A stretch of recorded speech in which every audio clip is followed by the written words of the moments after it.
I have never wanted a larger monitor in my life until I have this massive dashboard of things. My secondary monitor is 18 inches. If you can remember when they sold those, Oh yeah, I've had it for 7 years. I'm just like I'm going to use it till it breaks. exactly. But now I I'm want to like break that. it and move on. All right. So live looks good. Everybody can hear each other. Good, good, good. Yep. All right, so we are live. Welcome everybody to the second Masterclass film discussion. Hello, everyone. Hello. Hello. We Hello. are talking about the first movie we discussed in the first film discussion was Aguirre, The Wrath of God, and the second one is which was voted on by the film discussion group that I started was Fitzcarraldo. There's so many good Werner films to pick from, but Fitzcarraldo seems like a really nice spiritual sequel in a lot of ways to Aguirre, both in discussion and then in Werner's own tone. So we'll delve into it on that topic. But let me take a minute to introduce everybody. I'm Robert Brown. I am a web designer by trade and a filmmaker by passion and hopeful eventual trade. And who else do we have in the room? Hi, I'm Roderick Angle. I'm new to the group. I wasn't involved in the Aguirre discussion, but I'm here now. And I'm a photographer and a filmmaker, and I'm coming to you from Queens, New York. Nice. Nice. East Coast. East Coast. It's refreshing. Yeah, I mean, I'm halfway through my day already. I know you guys are. Some of you guys are just waking up. I know how you feel, all these I'm West past Coasters. lunch. Yeah. I'm Alana Shaw. I used to be an actor. I'm a writer and a developmental editor now. Okay. And I did participate in the Aguirre discussion. And I'm Jason. I was also in the Aguirre discussion, and I'm out here on the West Coast also. Filmmaker, have a small production company, and make films both commercial and artistic. So yeah, loving the class. Awesome. All right, sounds good. Yeah. So Fitzcarraldo, of course, most of us participate in the Aguirre discussion, but Fitzcarraldo is very similar. What do you guys think of the film? What made you? Did you connect with it? Did you dislike anything? What's your review, if you had to, of the movie? I'll go. Yes, Of course. of course. Well, I'm going to restrain myself this time. I won't be jumping in as much. But anyway, the same thing happened for me in this movie as Aguirre, the sound. I guess I'm just really a sucker for sound. I love to listen to soundtracks. And when the pan over the tree has nature, but the thunder, the rumble of the thunder, merging into the greater orchestrated spiritual essence of the opera. I'm not an opera person, so I don't even know how to speak about opera, but I was really hooked because the themes of nature versus man versus power, they just hit me in waves in that long pan over the trees. And my review of the movie is I really enjoyed it. There are so many nuances throughout the movie, but I will say that sound is the thing that hooked me. Cool. Nice.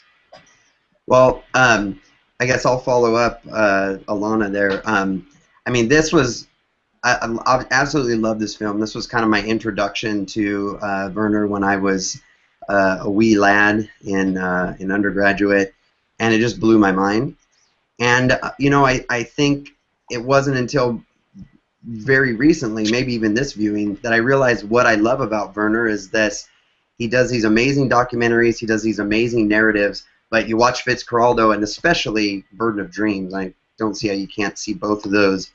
And it's like you realize, this one and Aguirre both, that he's narrative and doc are blending, and they're kind of both working together. And I don't know, for me that's just amazing. It makes it like almost this conceptual performance art piece. And I just really see the Fitzcarraldo character sort of as a stand-in for Werner himself making the movie. The movie is that boat getting over the hill. So I don't know. I absolutely love it. It's hard for me to talk about objectively, I suppose. Yeah, absolutely, Jason, and I totally agree with you. the nexus of documentary and drama is, I think, the singular thing that Werner Herzog has contributed to filmmaking. So that's what I generally love about his work. I love Fitzcarraldo. I'd watched it a long time ago, 10 years ago perhaps, and then I watched it again on Friday. And it's such an amazing movie, and it's so well made and well produced. It's such a good piece of cinema to produce on, in the jungles of Peru. So you really have to, appreciate it just for that, just the ability to pull it off. What I really, the top thing I love is Kinski. And and Herzog's relationship with Kinski, and the fact that he cast Kinski and kept casting him again and again, and the guy is such a maniac, and you can see it. I mean, just these wild eyes, and he just sticks out of the film, and he's like this kind of shining maniacal light that kind of floats through the film. And I watched Burden of Dreams recently, and I'm reading Herzog's books, and to me, the relationship with Kinski and what I know he had to go through to get that performance is the thing that I like the most about the film. But I like it all. Nice. There's an opening, kind of one of the opening phrases is, "It's only the dreamers that move mountains." Exactly. Right? It's only the dreamers that move mountains, and that's Werner Herzog. He's the dreamer that's able to move mountains to make his movies, Exactly, and there, at the beginning, at that same point too, there's the quote about that it's all sort of an illusion, and that reality is the dream behind it. That's like film, right? You watch it, it's this illusion, but there's a reality behind it. I just think definitely amazing metaphor. Yeah. I wanted to jump, if I could, just real quick, because you mentioned Kinski. Did you, and you saw Burden of Dreams, what did you think about the Jason Robards Mick Jagger combo? I mean, it's so crazy. It's such a different movie, It's a completely different movie, And I wonder if Herzog he says he looks back and he absolutely made the right decision, but I can see how he intended to maybe make a different movie in the beginning, because Jason Robards is kind of this, middle of the road, like a nice guy, like Fitzcarraldo would have been somehow a sympathetic character with this crazy. Well, I think what he did is Jagger was supposed to be like the crazy sidekick, and Robards was kind of the respectable, baron. And I feel like he took those two personas and combined them and put them both into Klaus. Yeah, into Klaus. Yeah. Now, Werner has an influence. He's influenced by old movies, and in the 30s, in American movies anyway, there used to be a thing where there was always some kind of sidekick, some comedic kind of fop. And the rich people would have somebody around them for entertainment, essentially. Right. And I thought that might have been an influence in that first version with Robards, but like you both were just saying, Kinski represents both in one, and the nuances that Kinski brought in this one, the gentleness, he was such a gentleman with Dolly, the softness in his face, the knowing, like revealing his hair early on was very significant when he would take off his hat, because his hair played such almost a character throughout the movie, because he took on the role of this mythic god. All in white. Indians didn't really think he was a god. The boat represented a god, but his light hair was very significant. Right. Just adding on to what you were talking about with Kinski. It was definitely notable, And I feel like that's all Kinski. I feel like he really, and I think that's one of the things that Herzog loved about him, is that he would, come up with these artistic choices to represent his character, in the physical form, like his hair and all that. And F. Sickley and a few of the other ones, Janet H. in the chat room, also said that Fitzcarraldo was the first time that Kinski really felt that he was a human, approachable character. You see him in a few of his other movies. He's this, he's almost like a force of nature, like an oncoming hurricane. And this one, it's more of that vulnerable side. Yeah. That's beautiful. I was just going to say, it's like he's likable in this one, you know, and he's definitely not in Aguirre. I definitely didn't. Yeah, in Aguirre, I'm just like constantly. I'm like, that dude is such a maniac. Yeah, right. And it's interesting. I don't think that from what I've read of the historical figure Fitzcarraldo, on who the character was based, I don't think that he was that likable. I think that he didn't sound like it. No, he brutally abused to move that boat and to achieve personal gains. So it's an interesting choice. Yeah, this was into a sympathetic character for the film. This was definitely a departure from anything that would have been true, because if that is the case, because it was all about the dream, about saying yes. When we move into the final act, when the Indians say yes, that they are going to go along with this dream, even though their motivation is different than, it's not Caruso, but it's all about dream. Yeah, we could track the many dreams and who has dreams. There's the theme of the rich and powerful not really having dreams, just having wealth and distraction. Right. So I think the repetition of dreams connected to the spiritual person as a valuable thing is dealt with throughout the movie. Yeah. It's almost like you're seeing Sorry. Go ahead. Oh, I was just going to wrap it up with the fish eating the money. That's pretty on the nose. It was a phenomenally random but very effective shot, and it's showing us how much they don't care about that. But it's almost as if the movie is Fitzcarraldo's portrait of himself during these events that are, if you read about in any historical context, are absolutely horrible, atrocious kind of ways to treat people and to go after money in that kind of way. Right. Yeah. I thought it was really interesting that he was trying to help the natives get control of their own land amidst making this film. You know, it's kind of pretty noble addition to a filmmaking. Yeah. What was that, Rudder? Herzog was trying to help the natives. Yeah. Yeah. Not in the movie, not in Fitzcarraldo. No, as he was making it. Yeah. Yeah. I know the two blend for me. So. Yeah, it really does. You know.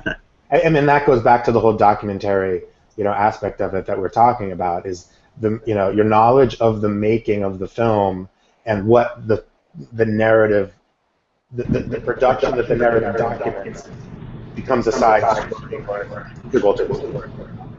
Yeah, exactly. Definitely. And the sound. Echo on Roderick. Anybody else? Keep coming and going. Yeah. Okay. It's when I say something really important, it kind of echoes.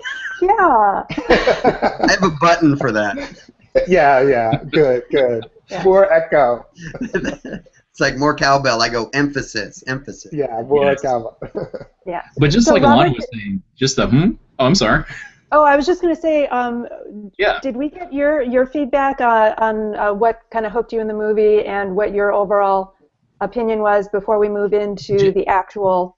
Just echoing what you guys were saying, the sound, it's on point, just like Aguirre. It's very, even follows a lot of the same beats. There's scenes where the tribe is beating on drums and everything, and then it stops after they throw a TNT in the river, and even the captain says, like, this is the silence that you don't want to hear, right. and you emphasize that, and there's very little scoring besides the music that you do hear is part of the movie. It's actually Fitzcarraldo putting a record on a phonograph, and you feel, again, like Aguirre, that you're there with them.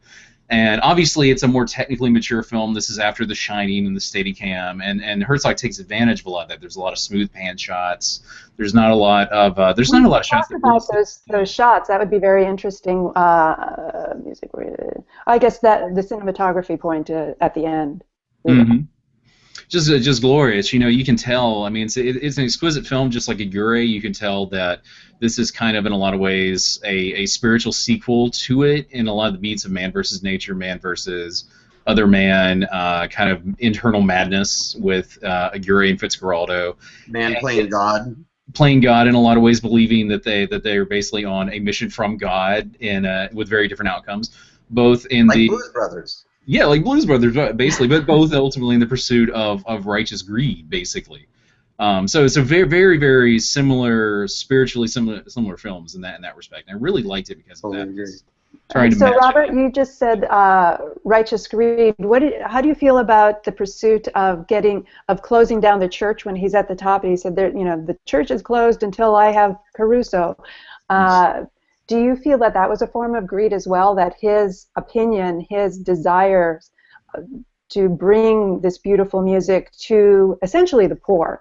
Mm-hmm. Do you think that was greed because it was so self-motivated, or do you think it was more a greater good motivating him? I think in a lot of ways it's both. There's ultimately greed in terms of going out there and exploring rubber trees and everything. But I think in a lot of ways he honestly believes that he's doing the right thing for the right kind of reasons for the people and bringing music to them, because music is a very transcendent spiritual thing, and in that ways it's almost like the Protestants nailing the affirmations on the door of the church into or declarations, whatever it's called. I'm not a historian, but it's almost like his way of saying like the old ways should die and you should bring music to them, because that's an easier way to reach them. And I'm going to commandeer this and spread my message. Right, he's going to convert them to culture, to our culture. Clark says he felt like he wanted the money only to bring the opera in, which is a fair point too. But yeah, as with Herzog, it's never black and white with how they go about it.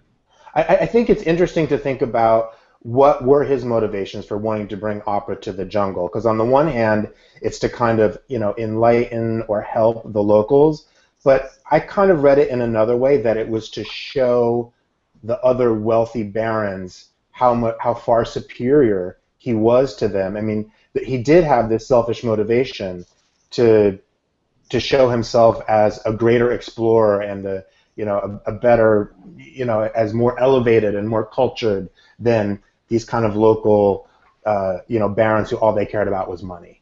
He appreciated art, and he was going to prove that to them.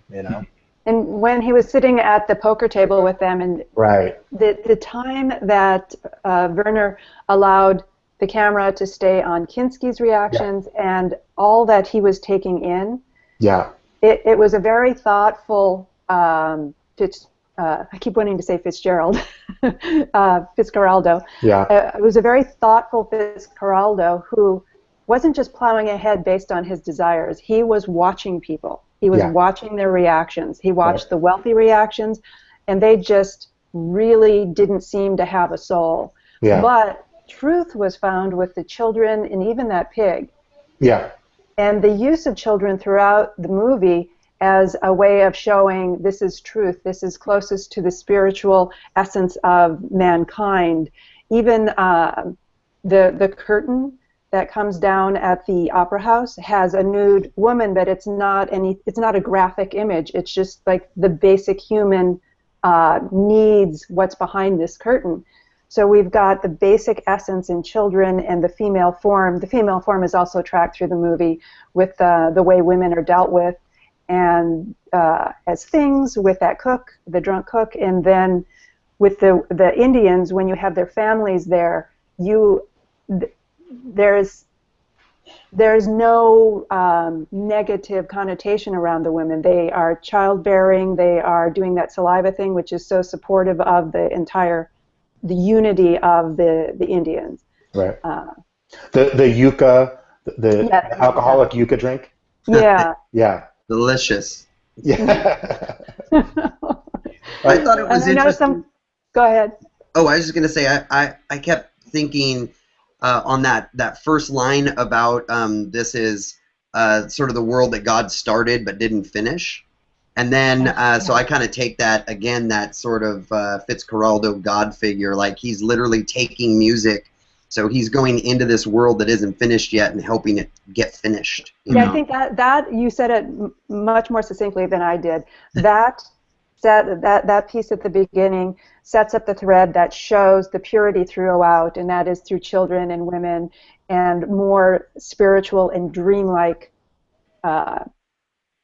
occasions throughout whether it's through people or things or nature.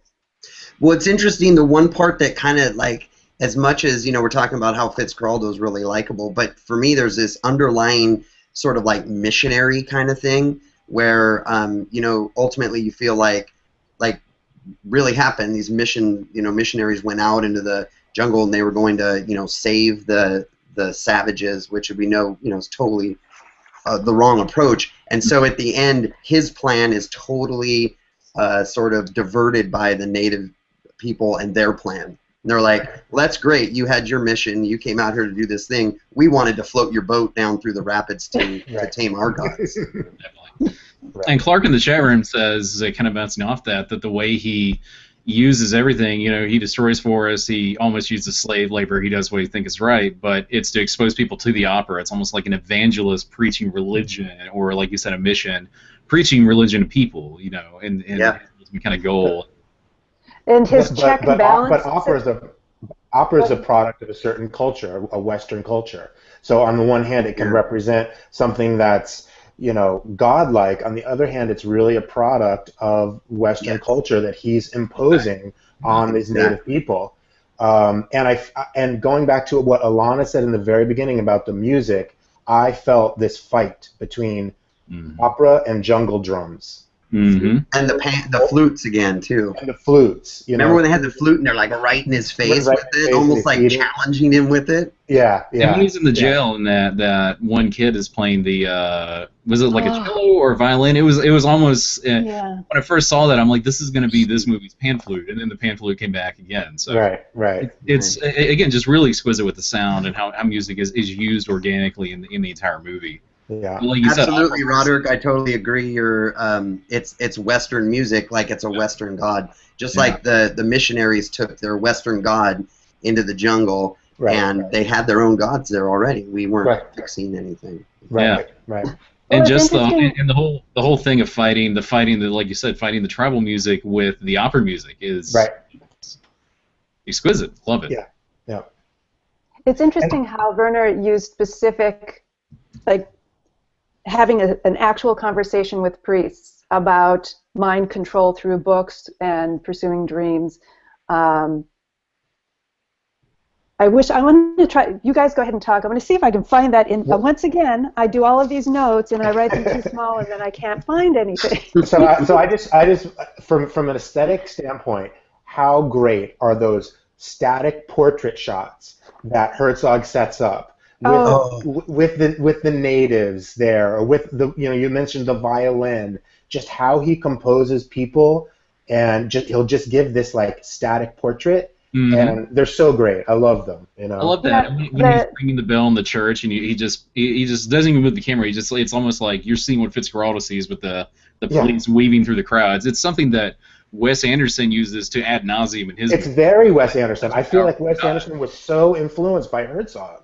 You know? Yeah. So that shot you mentioned at the top of the church and the bell, I mean, he is bouncing around within the frame, which is really important. The energy, is contained in that frame, but when it goes over the edge of the church, there is this graphic quality, as in graphic art quality, to the placement of the people. Kind of like a chess set where the pieces are all static, they don't move, but then the people in power come in and weave through and put him in jail. And then you get that beautiful framing, just graphicness of the bars and him at one side, but then there's a cut to a similar framing, but you have more people, which... I have to watch it again now. I have to watch that scene again. But then he gets let out. I mean, the shot of the kids, for 2 days, they've been out there on their knees praying, holding the candlelight vigil. Yeah. And you know how people say, oh, tiny violin for your problems or something? Tiny fiddle? I mean, literally, there was a tiny fiddle for 2 days. It just, having the space, that space for thought within his framing is part of the power that drives this movie forward for me. Yeah. The composition and how he uses characters in composition. It's not just the placement within the frame. It's he understands the weight of characters and how they're going to weigh in the frame. You know? Oh, did you see did you guys notice that perfect example of the two shot of Dolly and Fitz on the boat? at one stage where they're just before they do their deal, they're each on one side of the frame, and Right. she is trying to convince him about this idea, and she's enticing him about the idea. It's so funny how she's like a madam, but there's no overt sex in this, and he gets closer in the frame. And then after the deal, when they're leaving and they're on their boat, they are now together. He's behind her. They're like in this dream together. Right. So that's an example of not only the placement of the characters, but what the characters bring within that frame. Cool. Yeah. What about that conductor? The conductor that they steal the railroad ties from? Oh gosh. I love that guy. I feel so bad for him. He is the literal holder of the flame, just like that little kid with the flame. This guy is the keeper of the flame of the dream, keeping the. And did you see the big mural of the train route up the mountain? Yeah. Yeah. So he is the dream holder, and then he pleads, "Don't take my tracks under the train." And Fitzcarraldo recognizes this need to keep the dream alive, and he doesn't take those tracks. Yeah. Well, it's interesting that he talks about not giving up the dream, but the train almost seems like a forgotten dream. Yeah, it is buried there in the jungle. Right. Yeah.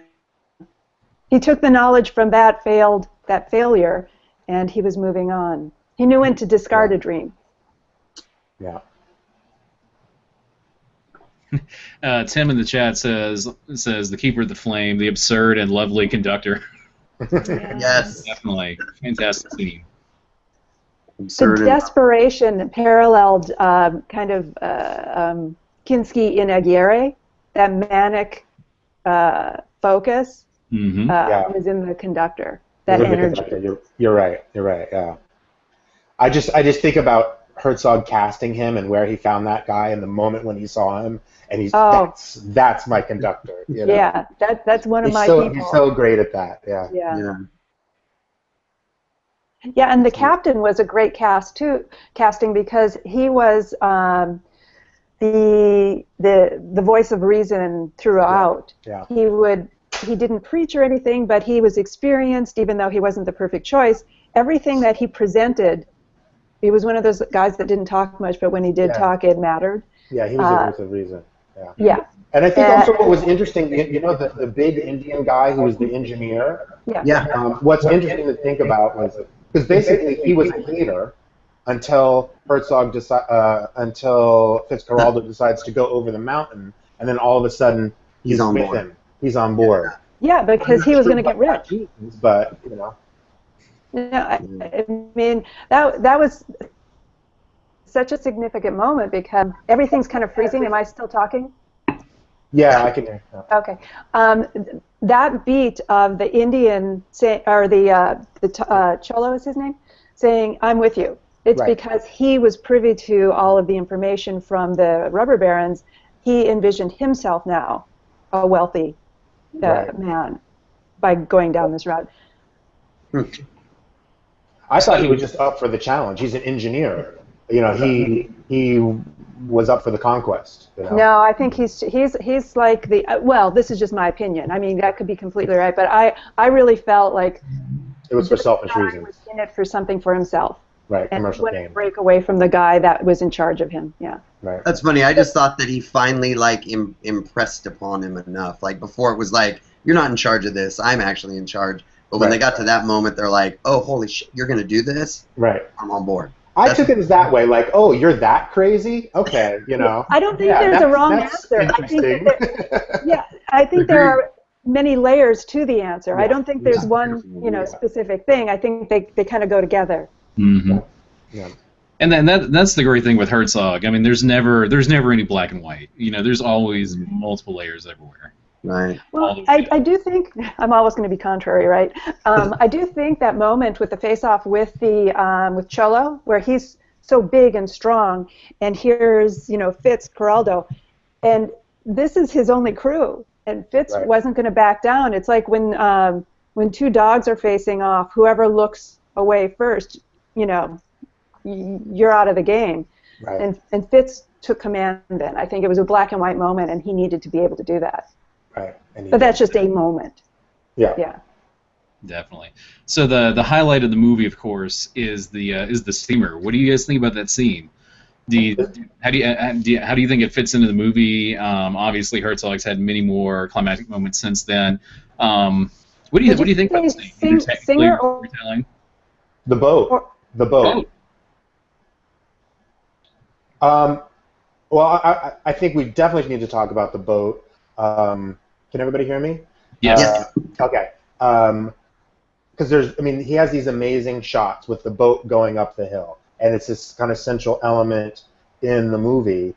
But then if you're reading the book or you're watch Burden of Dreams, he had 2 experts come to him before the making of that scene and say there's no way you can do it at a 60% incline. It needs to be at a 40% incline, and then it's safe, and then nobody's going to get hurt. And Herzog refused. It has to be a 60%. So if we go back and look at those stills, and I actually shot some stills off the screen, and I'm asking myself, would this scene be less good if the boat was not like this, but it was like this? You know? I was looking at the camera too, and I'm wondering, some of it was cheated too, right? Yeah. To enhance it, because the trees in the jungle, it's hard to tell sometimes, but Yeah. that's where. Could he not have done it at shot- 40%? You know? Pardon? Could he not have done it with a 40% incline? Would it have negatively impacted the movie, or is it that he really needed the boat to go at that height and not that height, and he couldn't cheat it, or was that he needed the cast and the crew to have the experience that would relay that sense of reality on film? Well, 50% was what it took to create the sense of intensity that he wanted to capture. Yeah. You know? I think that's a very good point, but I think whatever he was faced with is what he ended up doing, and the question becomes about lens choice. Right. And framing, because a wide versus now I'm going for my digital camera. I'm not very versed with film cameras, but whether you have a 24, a 50, a 70, a 200, makes a difference. And I was hoping that we might, because you guys are much more tech savvy than I am, I was hoping that we would get into some specifics about how this boat was shot. Early on when they're doing the christening and they're showing the boat from, it starts at the bottom and it pans up. Now, I don't know if that's a longer lens that's just a tilt, or is that a bigger lens that's this, but it shows the boat is a mountain. So it's a mountain, and then there are shots showing throughout the scenery that the boat is a mountain in the scenery, but then the boat has to become, one mountain takes on another mountain to get over it. Right. So if anyone can talk about technical framing, that would be super interesting. I mean, I think Herzog uses long lenses a lot. He has a lot of compression of space in his films, especially. I know this came up with Aguirre. He makes the choices to shoot on details on landscapes from far away to kind of abstract them. I'm not sure the specific shot you're talking about, but I feel like a lot of the shots of the boat were shot with a longer lens, which kind of makes things more abstract but less monumental in a way.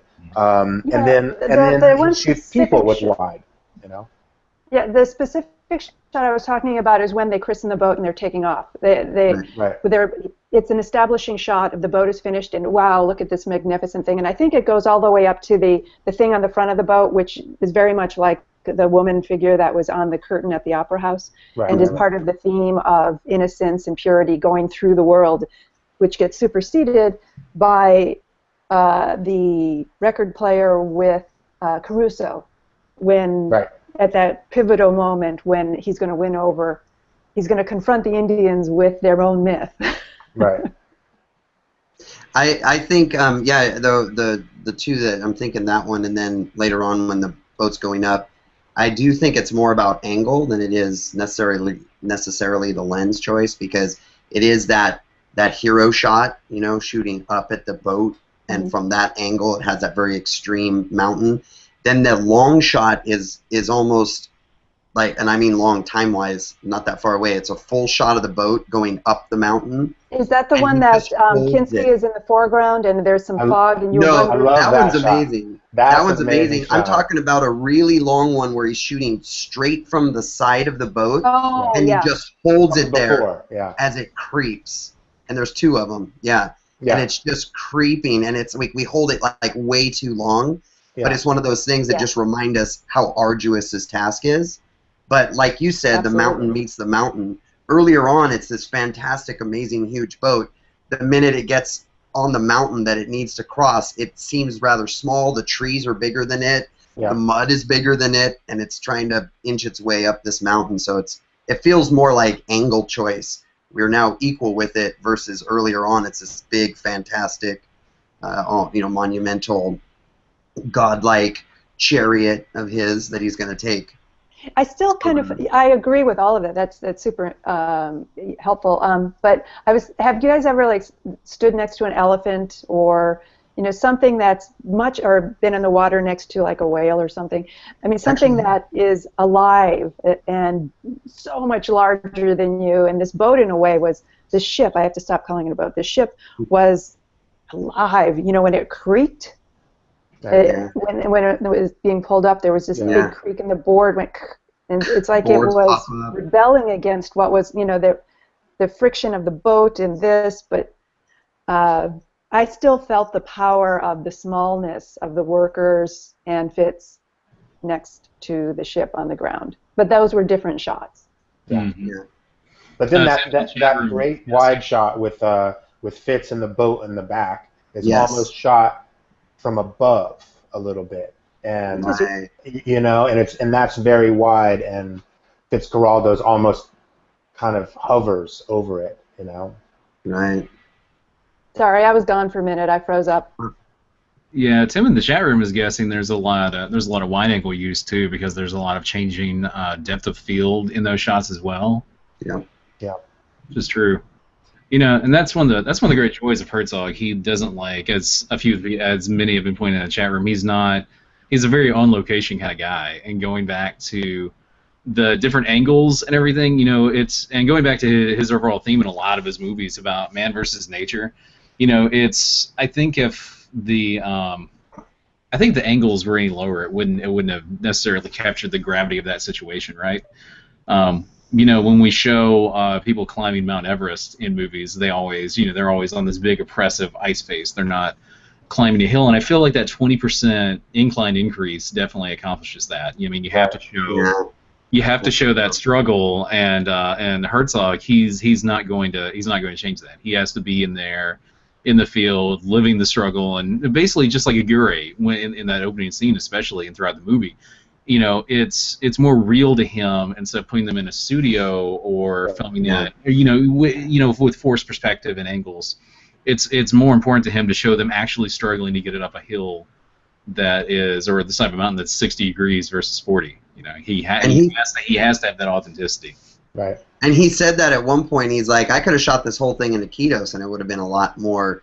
A lot easier, just fake the whole thing right there. But he wanted to go in, like you were saying earlier, Roderick, like he wanted to take his crew into the jungle to do that thing. And that's where it just like, Werner Carraldo just starts to mesh, and it's hard to tease one out from the other for me. In Burden of Dreams, he's talking about, I had to do this. It's like, it's almost like there was no choice. Yeah. He didn't have the choice to do it any other way. He had to make this thing. And it had to be that way. Yeah. I feel like this film was... Sorry, Alana. No, go ahead. I feel like this film was a major milestone and turning point in his career, and was the point where he just kind of said to the world and said to himself, I'm not taking no for an answer. I'm going to do these things my way. I'm going to go with my gut, and I'm going to trust myself no matter what it takes.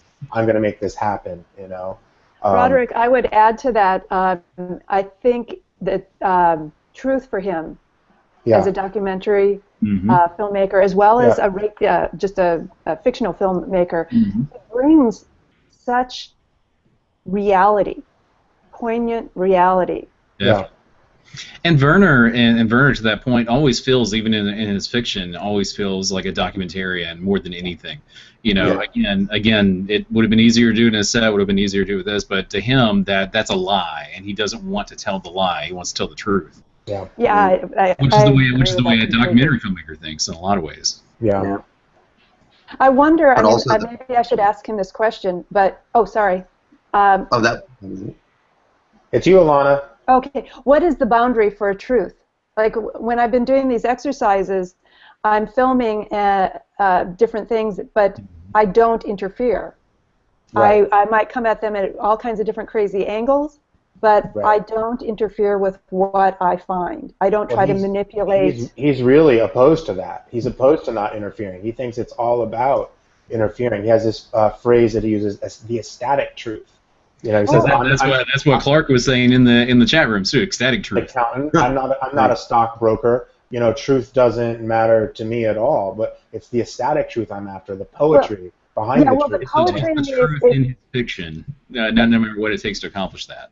Not necessarily the literal truth. I mean, he was doing lines to his subjects. Half the stuff in his documentaries was made up. You know, but to him it's in the service of a larger truth. You know. Yeah, and on that, there's kind of a tangent I was going for that was specifically about the found art, art aspect of going to a location and being open to things, and not like if you find a carcass of something, you don't drag it over next to an airplane to show, here's death and in two forms. The shot would show death in one place and death in another place. That's really more of what I'm saying. Right. And if I'm wrong about Werner, that's fine, but I found from his lessons I was able to nurture that part of myself that you really, as a documentarian, find the art, and it's how you present it. And I think he just really digs in to present it, and that's what's so exciting to me. That's what's true, and then ultimately we're living a lie if we think as documentarians we're capturing the truth. I mean, the truth is subjective. Yeah, exactly. The subjectivity comes. It's almost like quantum physics. The minute we start to film it, we're changing it. You know. Exactly. But if we witness it, that's one form of interaction. But if we choose to witness and contrive it, that's the thing that makes me crazy. That contriving something. Well, the minute you frame, you begin to alter reality. Absolutely. But I'm saying physical manipulation. I don't know if I'm getting the point across that I'm trying to, but I think that the ecstatic truth for me is stumbling across something, a location you've scouted, but then this beautiful occurrence happens, and you capture it in the way that your integrity or non-integrity needs to. But you don't. I think, I mean, you're talking about just being highly attuned to the situation that you're involved in and being willing to let go of your preconceived notions. Absolutely. And allow something to be better than you ever thought it could be. Yeah, that's it. And he does that in Aguirre, and I think he does it also in Fitzcarraldo. Definitely. That for me is the hook to this class. That he, what was who was it? Some author read Metamorphosis by Kafka for the first time and said, "Oh, I didn't know we could write that way. Like, oh, it's okay." And I kind of feel like this class with Werner is like that. It's like, oh, this is okay. I realized I didn't know a lot about Werner. I had watched the Cave movie, and a friend of mine had worked with him. Yeah. But other than that, I really didn't know his films. So this is all kind of a new experience for me, and it was like, oh, we can do it this way. Right. I think you stumbled onto something good, Alana. It felt like a kindred spirit. I just thought that I was kind of bouncing around in the world alone, and now there's a class of thousands of us that are into this. This is so exciting. Definitely. Yeah, I definitely feel the same way. I definitely feel the same way. In a lot of ways with Werner, I kind of came into it like he was saying in his class. There's a lot of people who don't appreciate the classics because they get into film school because they've seen Star Wars or something. That was definitely me. That was definitely me, but it's you know, I've seen Rescue Dawn, I think Grizzly Man, a few other things, but it's very poignant and exquisite, diving into his old work and reverse engineering it, figuring out how to improve my work through it as well. So I'm definitely in Alana's shoes with that as well. Yeah, the old work for me is so exciting. Yes.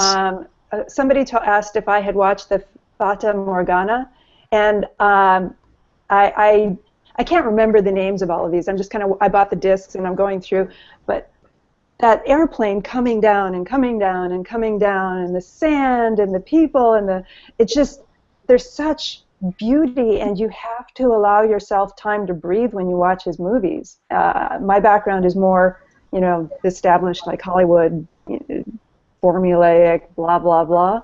And just the time that we're allowed to contemplate during his films, such a gift. So you watched Fata Morgana? Yeah. Yeah. Is it good? Do you recommend? I haven't seen it yet. I was very upset by the, and this is another thing I'd like to ask him. A person in the film holds this fox by the neck, this little tiny fox, and he keeps holding it. And I'm like, stop hurting the fox. But he keeps filming, and I wonder where the line is, because when you're shooting, you want to dig in. As soon as you see motion or emotion or conflict, you want to dig in as a filmmaker, and you want to keep going. But as a human, you've got to think about, oh, that fox better not die, or these people that were digging into their stories, they have to go home and sleep that night. Will they? That's what someone else was asking. I think it was Clark and maybe Observer in the chat room too. Was there seems to be a pretty hectic amount of large-scale deforestation in the process of making this film. Do you think this film is worth the mass murder of trees in a lot of ways? And it's not just the trees; it's the erosion that's going to occur. Mm-hmm. The snake gets stabbed. That stuff you just can't. Throwing a baby, what was it, cheetah in one of the scenes on the bed. Just like Fury, there's a lot of stuff like the chickens where I'm just like, that shit is not going to fly in these days filmmaking. Yeah, true. Well, I think it was the 70s, right? And I think there was a different awareness. Yeah. At there was the a time. different feel and attitude. Yeah. So it's interesting that so much has changed just internally, that we are having this conversation about how animals are treated. I don't want to go off on that tangent too much, but that is a big shift. It's so rampant, like Roderick said in the 70s. I mean, you look at horror movies like Cannibal Holocaust. They were killing animals in front of the camera, and it was like that is not going to happen in any way. In what movie? It was one of the. It was at the height of Italian cannibal films. They were like killing animals on camera. It's like that. Even then was like, wait a minute. Right. Yeah. So I mean, definite attitudes all across the boards that just we don't tolerate anymore. So Alana, don't watch Burden of Dreams. It shows Werner leaning out of a canoe and grabbing this little fawn by the hind legs and. Yes, I already saw that. That was very upsetting. Were they going to eat that deer? I didn't know if he was helping it.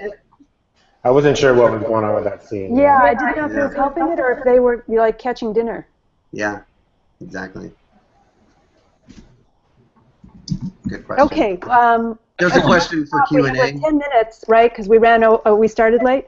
We got a bit. So we've talked about sound. We've talked about script. In a lot of ways, Kinski's career helped define Werner's career. What do you think are the best aspects of working with Kinski? What do you think in what ways do you think Werner has changed since he was leading that platoon, and also with shooting styles? Obviously, Aguirre versus Fitzcarraldo, the way he's worked with actors and shot it was different. And do you think it's evolved in a good way? And how has that influenced his films after Fitzcarraldo as well? How do you think that's influenced it? Working with Kinski the way he has to deal with a volatile actor and to be able to understand the rhythms, kind of like how a river has rhythms based on what the undercurrents are, the rocks and the topography under the water, to understand Kinski's topography under his surface and to create productive images blows my mind. And that power, that internal power, I would think took him, like, took him through his career that he could deal with anything. And I'm not trying to say anything negative about Kinski, because I really do admire, now that I know that he can have that gentleness, that he is calculating what he's bringing to the screen. It's not just, oh, here's a madman and let's capture it. Clearly he was very volatile, but I think Werner's skill dealing with actors like Kinski took him through the rest of everything, everything he's doing now, every situation, and this boat, the same thing. Once he dealt with this ship over that is such a monumental feat. To have that under your belt, or in whatever the expression is, that as your experience, you're different. You are a different person than this director, this director, this director, than all these people. You are different. Yeah. It's interesting to think what kind of madman Kinski might have been if he'd never started acting. If he, Definitely. I feel like he's one of those people that he had to get this out, and the fact that he channeled, all his mania, into his acting was probably a good thing for a lot of people around him. But the problem is when you have that volatility as an actor, you nurture it, and you keep tapping into it over and over and over, and then it crosses over into your real life. So it's definitely. And a lot of people were mentioning in the chat room just now that Claudia had a really good. She's a really good foil to Fitzcarraldo in the movie, but she also has a calming and balancing effect to Kinski as a person during the filming of the movie too. Do you think if she was absent in the filming that he would have been a little more volatile and more Aguirre than Fitzcarraldo in a lot of ways? Yeah, this is why the chemistry between actors is super important. By all accounts, Kinski was always very well behaved and gentlemanly to the ladies that he was paired with. Mm-hmm. There's been a couple of interviews. The woman that played opposite him in Wozzeck, said he was amazing. He's amazing to work with. He was great and gentle. I guess he kind of knew how to apply his mania, or maybe So selective targeting. I would love to see a parody short film, Klaus Kinski as a real estate agent or something, or doing. It would be very much like Aguirre. Right. Something like working in the retail industry or something. Yeah. I was going to say the one interesting thing, again, and kind of blending Burden of Dreams because it's this like extra sort of portrait, but there's this interesting moment, a couple of moments in that I think really kind of point to being a good director, i.e. good boss or what have you, and that's leading. He's literally there up to his knees in the mud, and at one point one of the natives say, well, we're pulling his boat. The owner of the boat should be there too. I mean, he should have the possibility of dying too. And he did that. I mean, you see Werner right in there, gets his leg pinched in a log, and he really is out there leading by example. There's a great moment where I watched it. It's this long take, Les Blank from Burden of Dreams, and they're getting off the boat, and they're this long sort of pan as they're walking, and it's funny, Werner's out in front. Like, you see the cut, and they kind of all get off the boat, and then it cuts, and Werner's way out. He's in front. He's literally leading. Right. And then you see Kinski kind of like vying for that position, and by the time they get up, Kinski is in front as they cross this bridge. And I just feel like that is the symbol of their relationship, Right. Wow. But they basically leading by example, You don't just tell people what to do. You get out there and you get money and put yourself at risk. That's the theme for this class too. It's his theme in his movies. It's the theme for this class. You've got to get out there and do it. You've got to have a specific dream and go after it, not just some, I want to kind of do this. Right. Go all in. Right. Yeah. You have to have a specific idea and pursue it. Yeah. To the end. Yeah. So I just want to get your guys' opinion. I was a little.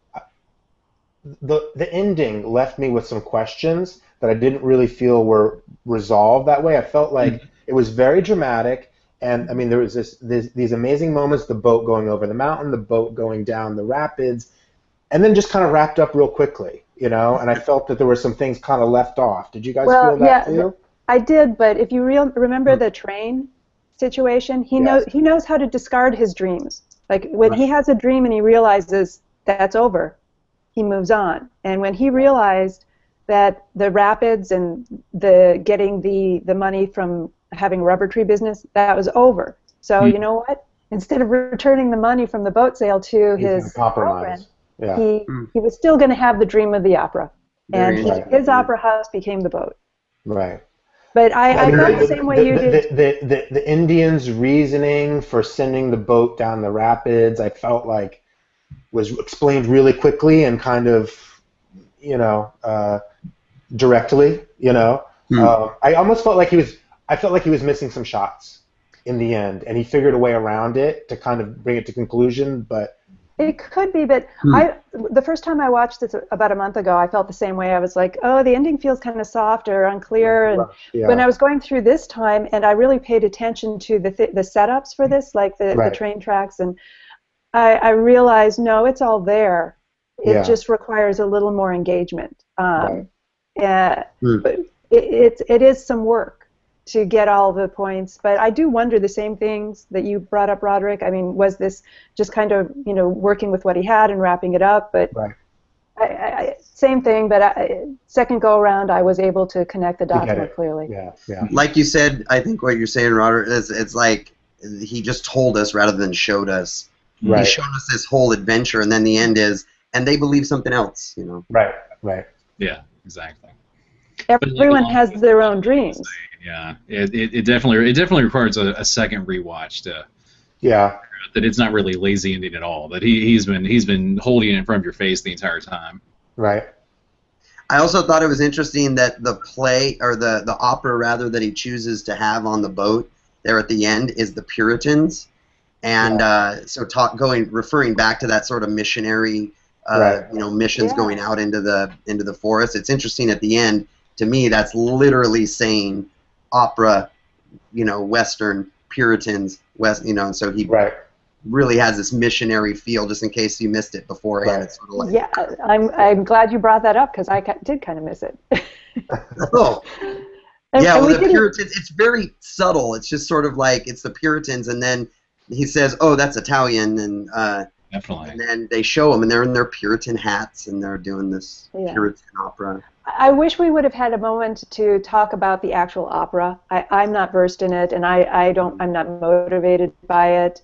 The one in the beginning, the opening opera, Caruso. Yeah, whenever, you know, I like some old recordings from back in the day, but those days.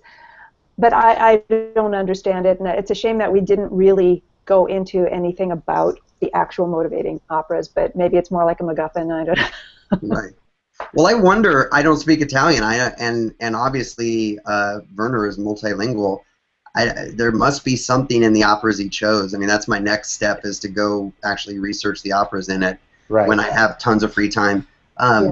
Because the stairs in the set was part of an establishing up thing. When you first arrived, he had to trip upstairs, and then you go into the opera house, and it's up these stairs, and then within the opera house, the set is upstairs with a mountain and a broken bridge, which foreshadows the rest of the movie, and then the up throughout the movie is consistent. Right.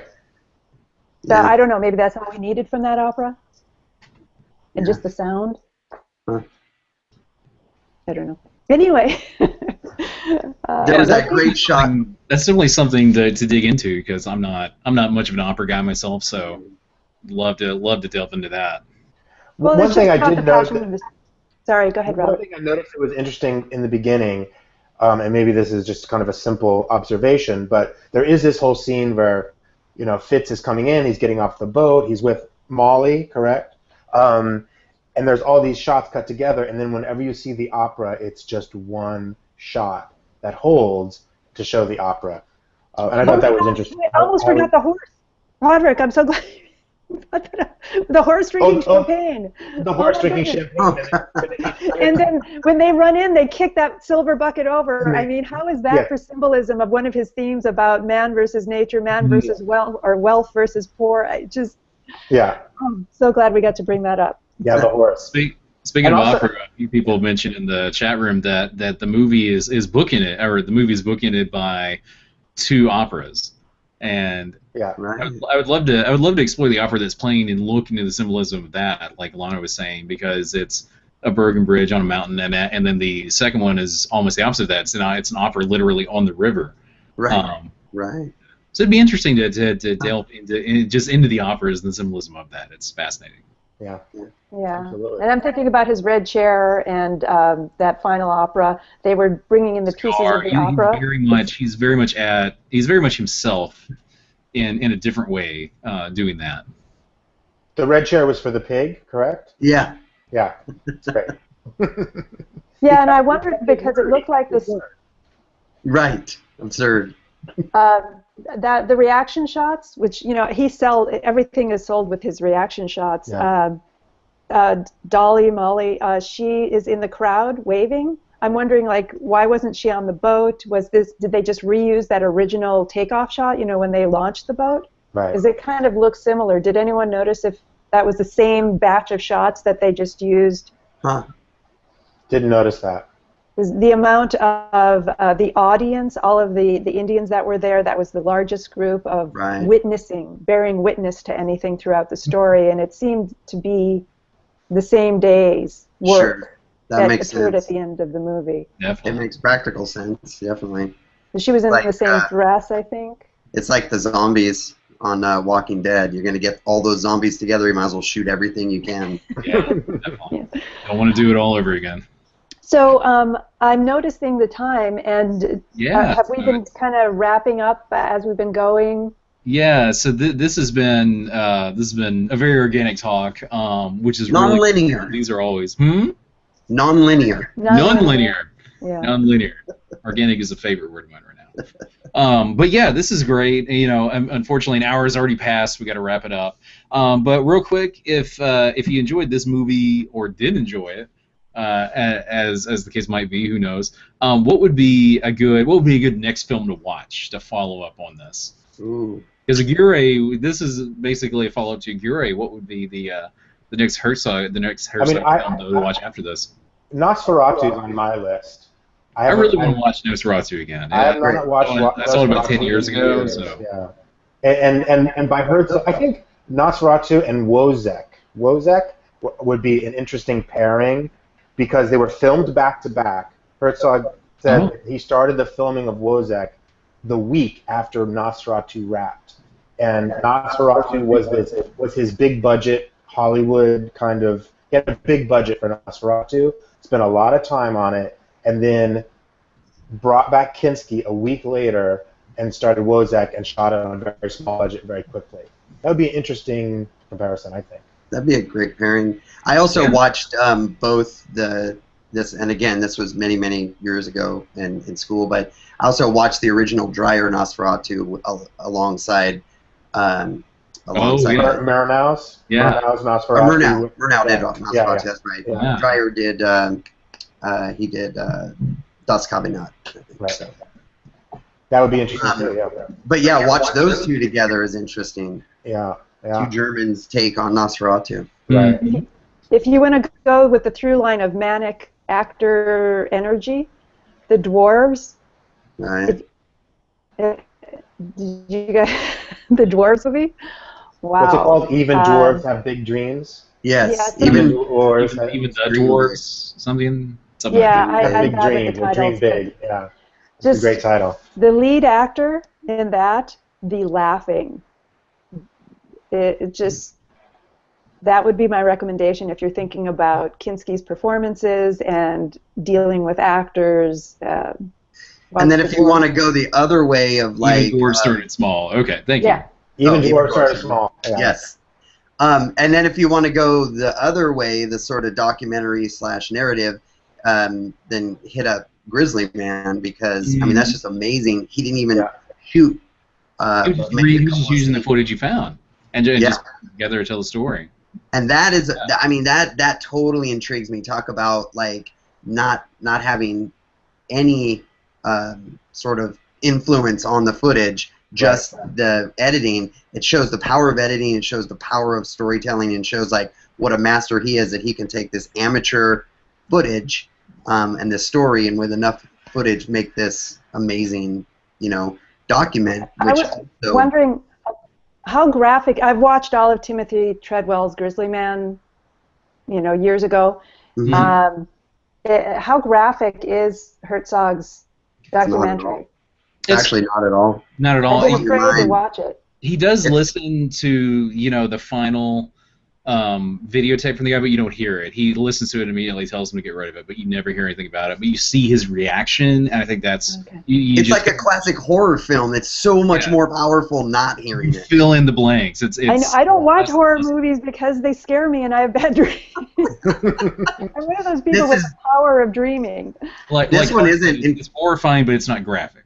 Yeah, it's not graphic at all. It's very interesting the way he chooses to tell the story, and again, make him, sort of shows this difficult character. When I was up in Alaska, I met many people who knew Timothy, and it literally was split between people who thought he was an absolute idiot, jackass, and people that thought, no, he was really trying to help the bears and educate people, and he went into elementary schools and stuff, and it's kind of interesting to see, and again, talk about the power of the subjective power, the perception of Werner taking something he had no control over and making this story that still has some subjective perspective in there too.